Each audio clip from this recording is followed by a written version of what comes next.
So I know one thing. I seen the camo pants, man. I respect it. Yeah, it's my upbringing showing. My South is showing. Right. My so it's crazy because my family there is about as redneck as they come. Yeah. I could probably get canceled for saying redneck, but I mean it with love.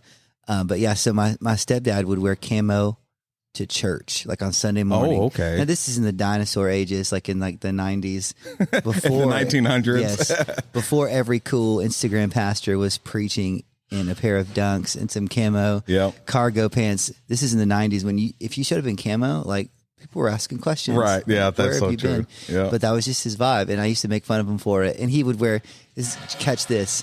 He was the coolest worship leader before it was cool because he would wear camo pants and Bass Pro Shop hats. And before anybody, yeah. Now Tomlin's doing it, like half of Maverick City. I mean, it's crazy. He was a trendsetter. Did you have you ever like been okay? So I went to Bass Pro and got a hat. So I'm in there and I'm like, everybody knows. Everybody's looking at me because they know. Like I'm not their key demographic here.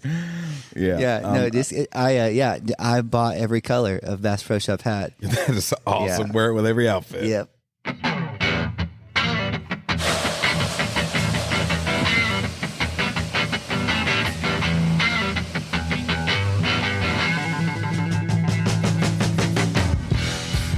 What's up, everybody? Welcome back to a brand new episode of the Almost Brothers podcast.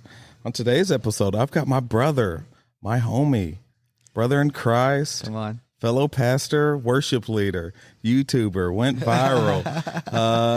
Just a little bit of hard, everything. Oh, it's tough, man.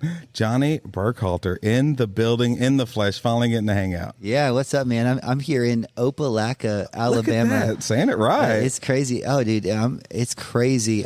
People, there just needs to be more respect for Alabama. Yeah. Alabama's got it going on, dude. It's pretty cool. It's a little hot. It's a little hot, but you know, where we're from, it's about as hot, but we've got, in Missouri, it's mosquito central. Oh, dude. Yeah, it's rough, man. Yeah, I live in Hotlanta. And it didn't get that nickname for no reason. Right. Bro, it is hot. It's crazy. We're starting to, my wife, God bless her if she's listening to this, she's already broken out our fall decor. Oh, love it. Yeah. So if you walk in her house, it's all pumpkins and brown leaves. And I'm like, babe, you realize it's still 95 degrees outside. I know it's almost September, but yeah, it's wild. That is so awesome. Well, yeah, we are cooped up here at the coffee shop in Opelika. Amazing place, man. If you any listener, if you can get out, come to this place. It's awesome. It's a great vibe, great coffee, awesome people. So get on out and support this place. It is amazing. It's a vibe. It's my first time here. I'm digging it. Oh, I love it, man. I'll come up here and just they got little cubbies up there that you can go and get in and kind of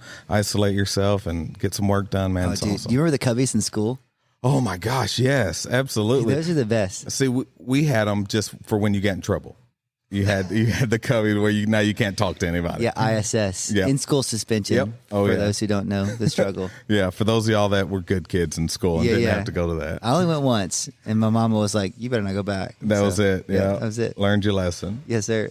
So I wanted to talk, man. As we were connecting, you know, we've been connected for a while now, and we were trying to make this happen where we could just hang out, man. And you're like, well, I got a day off from the church, and they want us to go and kind of get a day of rest, you know. And I was like, well, what a great topic for an episode, man, dude. Yeah, you know, and how rest is almost one of the purest ways of worship and purest ways of stretching your faith, you know, in Christ. So let's start out with how are some of the ways that you yourself enjoy resting, or a few things that maybe hobbies or things that you could do to get away and just say, you know what, I'm going to shut my brain off and do something I enjoy. Yeah, I think on a practical level, I'm weird. I like to go to the movie theater in the middle of the day by myself. Yeah, and it's just the whole thing because there's nobody there. Come on. But yeah, I think rest, if we're not careful, can be one of those things that we really misinterpret. I think I heard somebody describe what we think is rest is actually dirty rest, meaning we're being lazy or we're lounging, and that doesn't always equal rest. Now, by all means, like have your day, your Netflix day. Like, I mean, do all the things, but that's not going to refill you. I think there's a part of when we rest that when it's over, we need to feel refreshed too. Not just I got enough sleep. Like, what are we putting back into what are we refilling our tank with? What are we walking away with? Not just physically like rested up, but like, but filling that tank, checking those boxes, recharging the battery. And that looks different for everybody. You know, like I'm a recovering extrovert. Recovering extrovert. What I mean by that is like, if I'm not careful, I'll be around people all the time. Right. And what I've found is that I actually may not be an extrovert at all. A friend of mine once told me, they said, I think you're an introvert disguising yourself as an extrovert. Yeah. And I was like, you might be right, because it's when I kind of like hide away for a little bit, take some time by myself, take a drive, that I really can like begin to be with God, you know, have conversations with Jesus and pray it out, cry it out, whatever I need to do, but really refill that part of my battery that goes out. You know, right. I think that's why Sunday naps are like biblical, right? Oh man, you know what I mean? They hit different. You gotta dude. have a Sunday nap. You wake up, you're like, I miss a school bus. Yeah. I'm 38. You know, Yeah. whatever that meme is. But it's true, because on Sundays you're giving out, you're pouring out, you're whatever you do on the platform. Plus, if you're a good pastor or a good leader, you're in the lobby too. Yeah. And you're shaking hands and you're hugging necks and doing all the things and hearing about people's cat Pookie who has some kind of cat right. You're hearing all the stories, right? And you get home and you're just like, I always joke and say the anointing has lifted, like the spirit has lifted. Just drained. Yeah, Jesus has left the building, you know? But I think it's because we give out so much that we need, when it comes to rest, it's not just about the sleep or the chilling or whatever, but what are we putting back in to restock the shelf, so to speak. That's good. Well, and you know, you mentioned, you know, watching. That's my go-to also, is just, and I don't have to, but I enjoy going to the theater because if I'm at home, I'll do something. Like I'm on my phone, I'm checking emails, I'm working, I'm doing stuff. I'll an hour and a half movie takes me 4 hours. Yeah. You know, dude, but dude, it's so frustrating. Yes. But if I'm at the theater, I have to shut her down.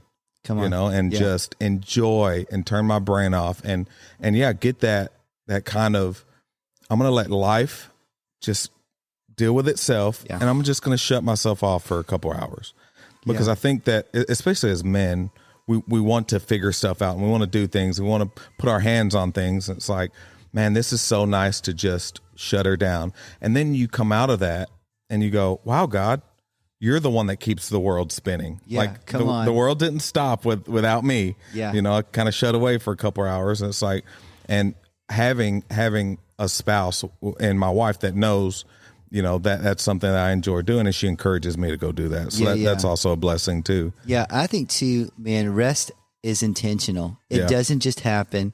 You know, here today, as it stands, as we're recording this, I'm on what we call Renewal Day at our church. We get 4 of them a year, where they essentially say, don't come to the office, go and do something, like renew, be with God, be with people, whatever. But that has to be intentional. I think if you're not careful, what do they call it? Doom scrolling. Like yes. When you just get on your phone, you can doom scroll through your life if you're not careful, and never be intentional.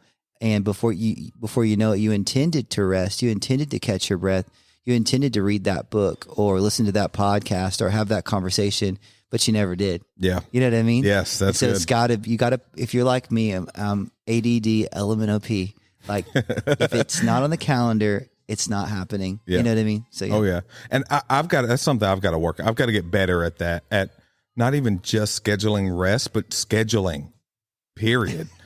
Like I'll have the things I've got going on during the day, and then I'm like, well, let's see what the world brings us today. Yeah. And it gets to, because I've been an athlete forever, and I always told people I enjoy working with my back against the wall. I enjoy that stress of something last minute. Okay, I've got something to figure out, but that's just not healthy. Yeah. You know, and we could intend for okay, I'm going to try to have a rest day Saturday, but you don't intentionally say, no, I'm going to have a rest day. Right. And you allow things to come up. You allow things to happen. You start saying yes to things because they come up last minute, and it's like, now your rest day is turned into not so much of a rest day. Yeah, absolutely.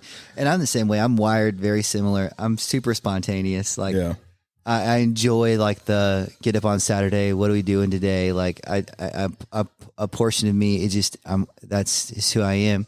But again, I think if we want to move the ball down the field, when it comes to rest and not just look back over our life and say, where did burnout happen? Yeah. I think the way that we bypass burnout is by being intentional. And it's tough, dude, especially when you're a doer. Like I'm a doer. I love to do the thing. And if what you call work is something you also enjoy, that's hard too. Right. You know what I mean? Like if you hate your job, I'm sure coming home and not thinking about the assembly line is easy, right? But if it's something you enjoy or whatever, now the office is literally in our hand.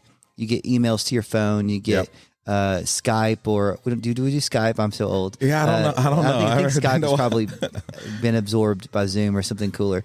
But all the things, like we use Slack for our organization, group me, whatever it is. Yeah. It's ding ding all the time, unless you choose to shut it off. You know what I mean? And so I think by being intentional about moments of rest, days of rest, we help move the ball down the field and not wake up one day and be like, how did I get here? You know what I mean? Yeah. So. Yeah. Well, and you mentioned it, just burnout. Like, have you ever been to that point to where it's just like, I don't want to do anything. Yeah. Like I'm frustrated with everything. I'm frustrated with life. I'm frustrated with work because you're just burnt out. Yeah. I'm weird. I genuinely do love ministry. Like I came up with a bunch of guys and most of them are not in ministry anymore. Yeah. And I realize it's not for everybody. Our pastor, anytime somebody says they feel called to ministry, he'll ask them, he'll say, can you do anything else? Yeah. If you can, do that. Yes. Because ministry it's not for everybody. And I really do love it. And I typically enjoy even the tedious parts of it.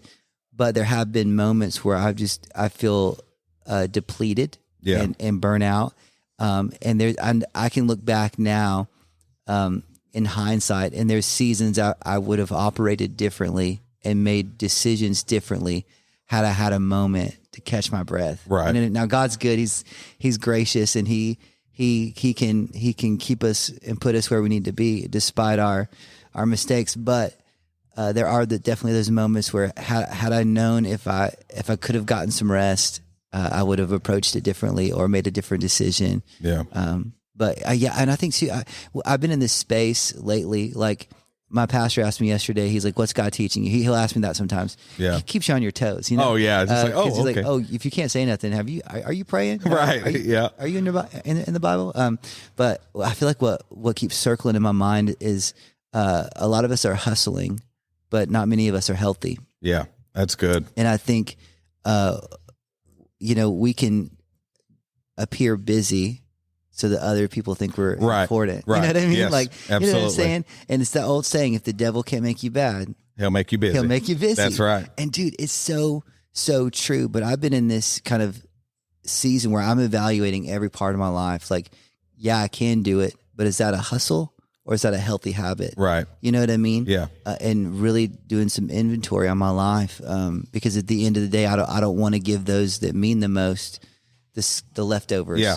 And that's where I really seen that, okay, now I'm becoming burnt out is when that was happening, is my family was getting the leftovers. They were getting what I had remaining at the end of the day, that, and then I had to see that. And my wife was the one that was like, hey, look, I think you're pushing a little too much, and we're kind of getting the worst version of you. And I had to be like, okay, I need to put things back in proper perspective and really focus in on, okay, because I think that's what happens is our priorities are out of line. That's why we get burnt out. We're not prioritizing rest. We're not prioritizing our prayer life, our family, our hobbies, things that we enjoy doing. So, and I wanted to talk to you about that aspect of it is where your family comes into that, and where sometimes they realize it even before you do. That's good, dude. Yeah, I think one of the things I really try, a mentor said this years ago, the way that they modeled this I thought was so incredible, but they said, ministry isn't what I do, it's what we do. Yes. And I think if I can make that true in my family, that when my kids see what we do or what dad goes to do, is that's not just what dad does, that's what we do. Like this past summer, we did 6 weeks on the road doing different summer camps and things. And for the majority of that, they were with us. and we'd pull them up. There's clips on Instagram, like we'd pull them up on stage, and they're just like, you know, like doing the whole thing, right? Like up there with us, you know, and so them catching that, hey, this isn't, it's not what dad does, and then us like integrating the two, I think is huge. But yeah, I think our kids and our spouses for sure are the best indicator of how we're really doing. You know what I mean? Because you can think, oh, I've got this thing figured out.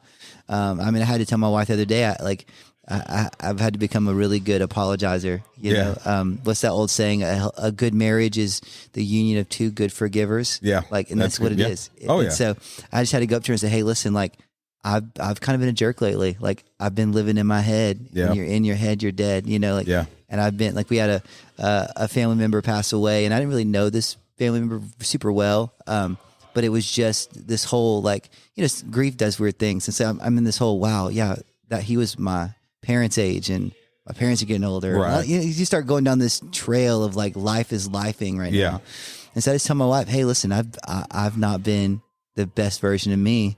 Like, you know, I've been living in my head. I've been dealing with this, and I didn't even know I was dealing with it. You know? And so I think being aware of that, asking the Lord, hey, help me be aware of it. But also, yes, I think our wives for sure are the first indicator of how we're really doing. Like, and so I've got a friend of mine. He's a pastor. He's crushing it, but he does inventory. He asks his wife, how am I doing? Like, and sometimes, if I'm honest, I'm scared to ask. I'm scared to ask that question. I'm scared because sometimes I don't know if I'm going to like the answer. Right. But I think it's healthy. It's a healthy habit, you know, to keep us from living in the hustle. You know, do the hustle. Okay. Cue the soundbite. Okay. But I think because they see what we don't see. They see our blind spots. They do. Man. They really do. Yeah. And I try to do that with my kids, just because. One of my biggest fears in life is that they'll dislike church because they see church and ministry as that's taking daddy away. And I got real bad into that when Aaliyah was younger and my you know, kind of beginning stages in ministry, and it was ministry. Ministry came first. Ministry was my first priority. And then my family. And it took me to step back and look at that. And I had to like go to her and apologize. Like, daddy hasn't been a good daddy to you. Like I've been a good spiritual father to a lot of people, but not a good earthly father to you.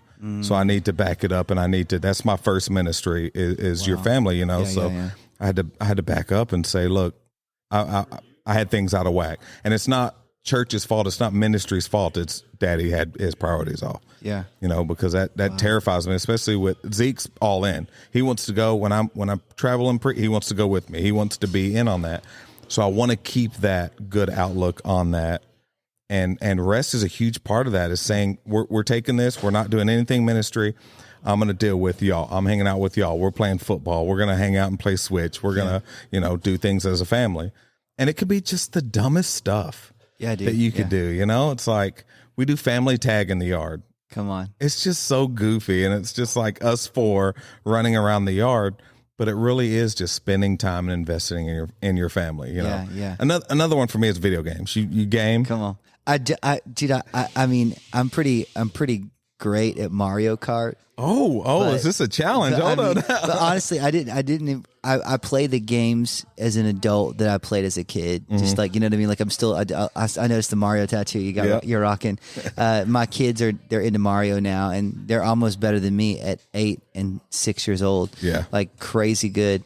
So that's the extent of Does it make you mad when they're better than you? A little bit. I get so frustrated. They still can't beat me at Mario Kart though. I'm still kind of letting them win. I'm spinning out on purpose to let them win. But yeah, I never kind of got past Tony Hawk Pro Skater 2. That's kind of where I peaked. Okay. Okay. That dates me. But I know another thing I wanted to ask you is I love picking brains anyway. So I know you've been in this for a while. You've been in ministry, and you've been under different people and in different ministries and different leadership positions.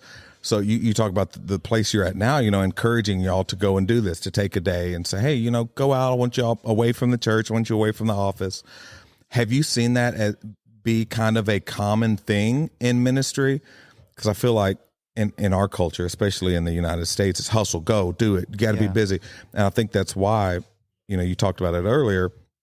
We get to that zone as we want to tell people, man, just busy, busy doing stuff because we feel like that's what we need to do, because we almost congratulate each other on being busy. We never congratulate each other on, man, I had a good day of just hanging out yesterday. That's awesome. Yeah, dude. No, it's like, you ain't doing nothing? Like, what'd you do yesterday? I watched the movie. That's all? Yeah. We don't congratulate each other on that, So do you find that in ministry, it leans more towards the, hey, rest, or more towards the, hey, we've got to go. We've got to be busy? We'll be right back. Well, hey there. This is Mike from the Almost Brothers podcast. We want to thank you for checking out this episode. I want to ask you, has this podcast encouraged you in any way and you would like to give back? Well, guess what? We have a way that you can do that. Okay. You could do $3, $5, $8, or $10 a month. What this does is this helps financially support the show so we can continue to put out good content and encourage you. So if you've got time, go down in the show notes and click on that support button that will take you to the page to where you can give back and help us to continue this thing. Back to the episode. I think, unfortunately, we're on the back end of seeing a lot of ministries fall and a lot of ministers fail. Yeah. And I think, again, unfortunately, it took that for us to, as a church, capital C church, to say, hey, we got to fix something. We're going to kill people. You know what I mean? Yep. If we don't figure out how to be healthy. And I don't know where we got it twisted. I mean, if God himself took the seventh day to just chill, why we think we don't have to? Yeah. I don't understand that. But somewhere along the way we did. We thought busy equaled better, or we stayed busy to not have to look inward. I think that's what it is. Yeah. With a lot of these, like you said, a lot of these big preachers and pastors and evangelists that have kind of fallen. I think that's exactly it. Is they don't want to address the problem that's going on in them. Yeah. So they feel that with doing stuff. They think, well, as long as I'm doing good, I don't have to address the bad in me. Yeah. So I'm a formerly Enneagram 7. I say that because I don't know if I believe in the Enneagram anymore. Yeah. But that's a whole other episode. I'm kidding. It's like the church horoscope or something. Right. It really is. But, what are you? It's like, I don't know. I don't know. Yeah. Yep. But there's a lot of good things to take away. I was reading a devotional, an Enneagram devotional, which is wild that that's even a thing. But typically when you're a personality type that's like a 7, you go, and it's hard for you to stop and sit because when you stop and sit, you have to deal with you. You have to deal with the stuff you're going through. You have to sit with yourself, and sometimes it's easier just to keep going without even knowing it. You're running sometimes from some of the things you need to sit with. And so I've learned in my walk with the Lord that as someone who's wired to go, that it's in the moments when I stop and sit, it's like, be still and know that I'm God. That's so, it's true. He's, what's the scripture? They searched for him in the fire. They searched for him. And he wasn't there. Yes. Wasn't there. He's in the still small voice. But you can't get to that place if you're so busy. Yeah. You can't get to that place if everything else in your life is producing noise. You know what I'm saying? We were in the car the other day, me and my kids, and we're in this. Our playlist is so weird. It's like Forrest Frank and then like the Descendants soundtrack.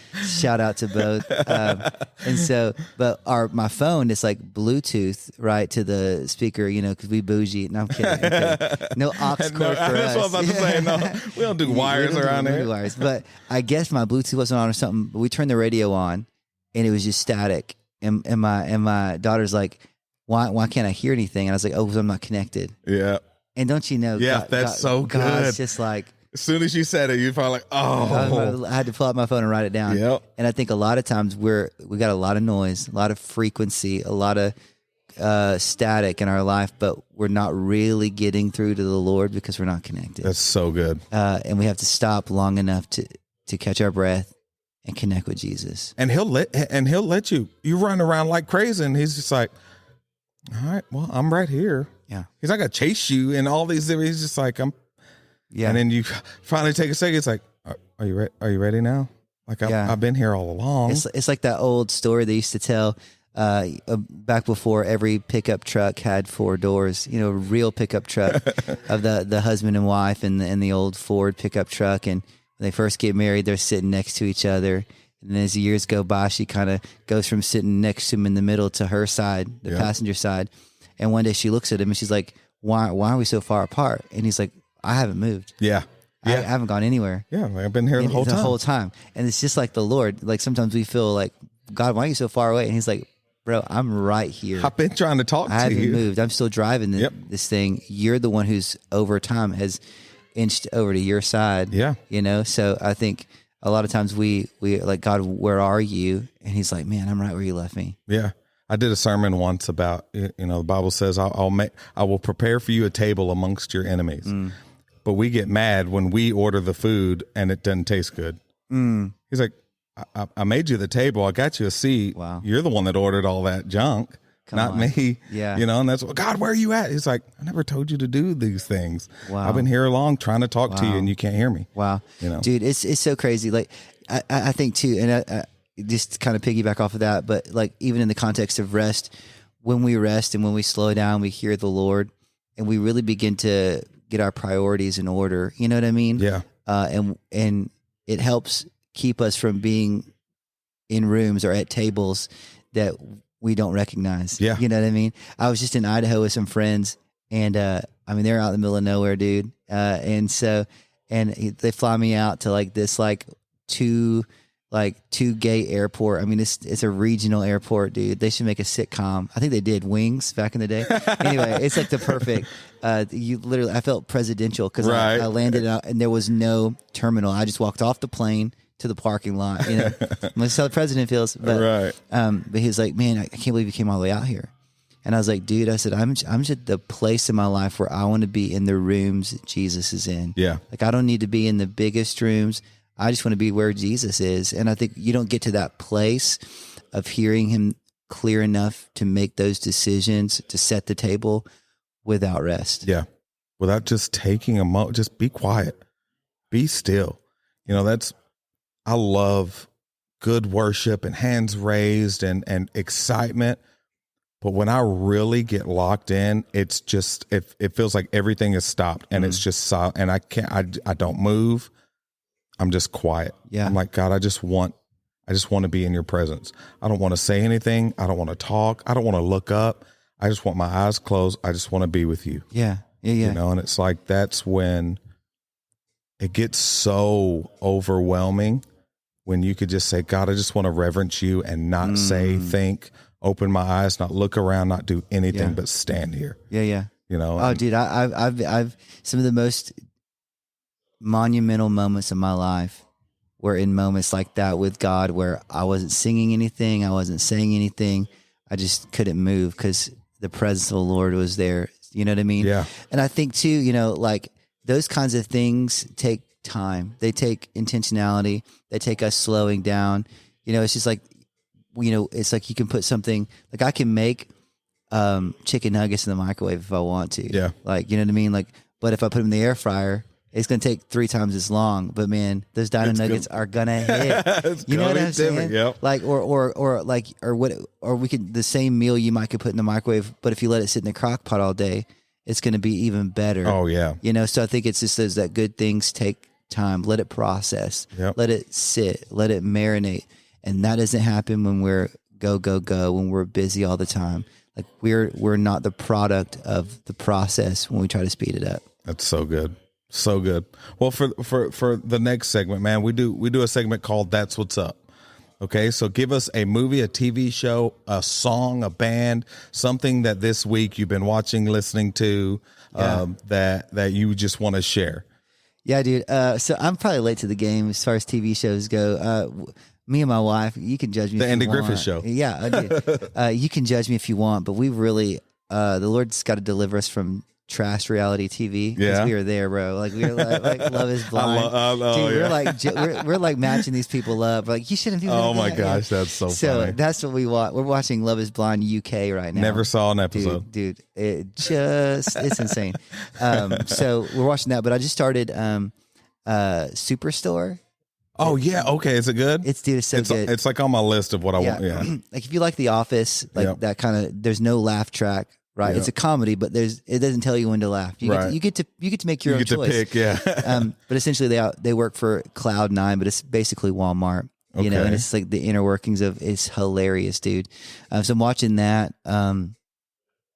What else? As far as like music goes, I've kind of reverted back to like 2000 hardcore, like screamo. Okay, just for fun, just to pull it up. But I've been listening to Joel Barnes' new record. It's so good, dude.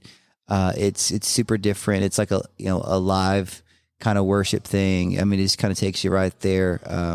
It's super, super good. And I'm also really into this up and coming country artist named Morgan Wallen. Oh, I've heard of I've heard of this person. He's got some hits, bro. Okay. It's wild, dude. That and our kids, of course, they keep me up to speed with the latest and greatest from the Disney. It's not the Disney Channel anymore. God, I'm so old. Disney Plus. Yeah. But we've kind of like been playing catch up. So my son, he's going to be like the musical theater guy or something. I don't know. Yeah. But he somehow or another, it came up on our queue, our suggested whatever. And he saw the movie Lemonade Mouth, that old Disney No, I haven't seen Go it. watch Lemonade Mouth. It's Lemonade wild, bro. What? It's wild. But it's so wild. It's about this rock band they meet in detention. I don't know. Anyway, it's crazy. So we've been listening to the Lemonade Mouth soundtrack, which took me down a dark path to the Camp Rock soundtrack. Yes, okay, but bro, okay. Now, dude, you can't tell me Camp Rock don't hit. All right. Today, bro. So Joe funny. and Demi, let's go. So good. I always see like the memes about it. And I'm like, I didn't think it was that bad. It's so good, dude. Yeah. It's not that bad. People are hating, bro. They're hating on Joe. That is so fun. So we're kind of going through a stretch with our kids now that Sissy's kind of old enough to actually watch like actual movies and not cartoons. So we've went back through the catalog of like old Disney movies. We watched It Takes Two, dude, with Mary Kate. So good. We watched that the other day. Yep. Oh yeah, dude. I was like, God, what's that line? Oh God, I can't think of it. I'll have to text it to you later. It's so funny. Over the fence World Series kind of stuff. Yes, where they're talking about love or whatever. Yes, like I'm sitting there getting emotional watching. I'm like, babe, I forgot how good this movie was. Come on. Yeah. Christy Alley, just killing it, man. Yeah, so we'll watch that, and then I watched the new Alien. Watch that in theaters. Okay. It's pretty good, man. Okay, it's pretty, especially if you like the originals, like 1 and 2. It's pretty good. I saw the new Deadpool movie. Obviously, it's not for the faint of heart. Yeah. You can't be easily offended. But I'm a huge Marvel buff, and dude, there's some really really cool callbacks. And that, like if you're like us growing up on all the original Fox like X-Men movies and the original Fantastic Four and all that, they do such a good job of calling back. And dude, I'm geeking out the whole time. Well, like it was really cool. Like the cameos were like, did you see it? Yes. Oh, dude, the cameos were like, it wasn't expected like cameos. So I was just like, I was like, and then I was like, oh man, this is like, okay. There's spoilers for anyone that has been living under a rock or that's just under the age of 18 and cannot see this movie. Yeah. But the Chris Evans, so good, dude. It was so good because I didn't think about it, and then as soon as I was like, I was secretly hoping, but I was like, no, they're not going to do that. Yep. And then they did it, and I was like, let's go. Yeah, like that's so good, man. That's so good. Yep. And then, of course, now it's all over the internet. The opening bye. Oh moment, my gosh, which is so crazy. Goofy. I've never met an NSYNC member, but I just recently, my wife took photos for one of the Backstreet Boys. Has a son who's an up and coming artist, and long story short, we wake up on a random Tuesday or Wednesday, and that night we're in a green room with one of the Backstreet Boys. That's crazy. It was wild. He did a Christian record back in the day, so we were talking about the Lord, and it was one of those like, I'm talking about Jesus with a Backstreet Boy right now. That is awesome. Title of my autobiography. Right, literally. That's funny.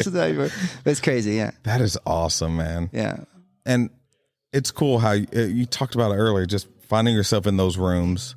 Yeah, that you can almost step back and go, how did I even get here? Yeah.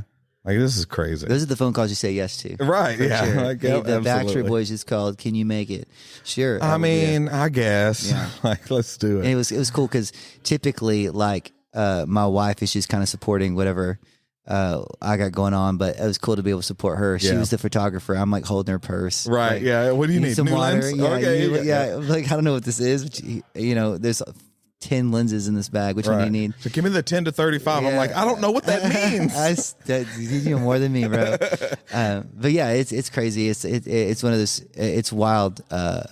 It's just crazy. I could tell tons of stories, but yeah, it is crazy what rooms you'll end up in the longer you walk with Jesus, and just say yes, show up. One of the biggest kind of like takeaways that I'm living on right now is that God rests on our yes. Yeah. That's where he sits, you know? Yeah. And I'll say this and then we can talk about Deadpool some more if you want. But I was reminded last week from a mentor that, our praise starts God. Like, it gets him going. Yeah. Like, like he inhabits the praises of his people.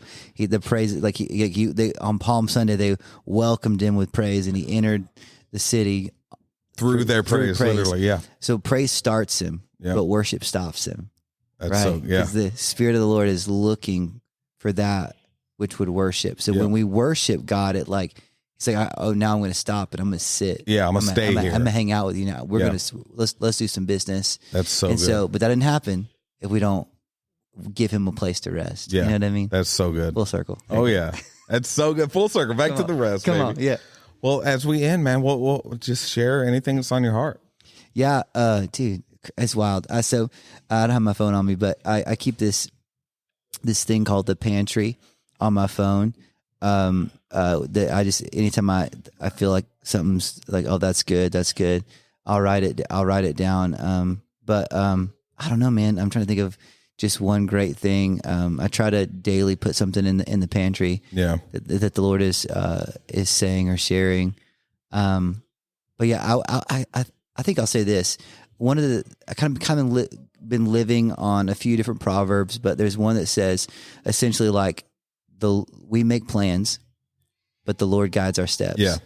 And I've kind of been living there, like make the plans, make the spreadsheet, all the things, have the calendar, but ultimately trust God to order the steps. That's good. And I think that's where I've been. And when plans don't go as what you thought they should or whatever, they my wife is, she's type A. She's like, I need to know where we're going before we get in the car. Right. I can get in the car and say, left or right, Yeah. And so I think it takes both. Yeah. Let's know where we're going, but the minute that we get in the car, like if God says, I'm gonna need you to turn right, I know your GPS says turn left. Yeah. I'm gonna need to take you a different way, knowing that He orders the steps, and trusting that process. Well, man, and that was for me.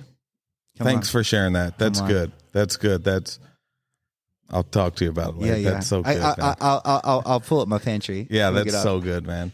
Well, hey, man, it's been awesome. Next time we'll be in your neck of the woods. Yeah, ATO. We'll Let's hang go. out, man. Land of Chick-fil-A. Oh, yeah. Is it really? Bro, I love me some Chick-fil-A, man. Bro, Chick-fil-A's from Atlanta. I had no idea. Heck yeah. Really? The first Chick-fil-A was in Greenbrier Mall. It was in the food court of a mall. Don't go to this mall. Yeah. It may be condemned. Oh, It's gosh. wild now, but years and years ago, first Chick-fil-A mall food court in Atlanta. Wow. No, I didn't know that. So I went to one. Pastor took me to, it was a huge, really big one in Atlanta. It was, I can't remember the name of it, but like we walked down like the money part where like Louis Vuitton and all this stuff. Yeah. So I'm just like, I can't even spell Louis Vuitton. Right. That's I'm just my like, tax bracket. Yeah, he's like, we'll just walk through and look at stuff, and I'm just like, oh my goodness, like Rolex store and Tudor, and I'm a big watch guy, so I'm just like, oh my gosh, I'm taking pictures and sending it to my dad because that's one of our bonding things is we do watches, and I'm just like taking pictures. I'm like, I'm about to go in Tudor. He's like, no, you're not. I'm like, no, I'm not, but I'm here beside it. So I love it, man. Well, it's been awesome, man. I love you, brother. Yeah, man. Love you, man. All right. Hey, listeners, we just want to thank you for your continued support for the Almost Brothers podcast. Do us a favor and go to your favorite platform and rate us and like us and share with everyone that you know. Thank you so much. Love you.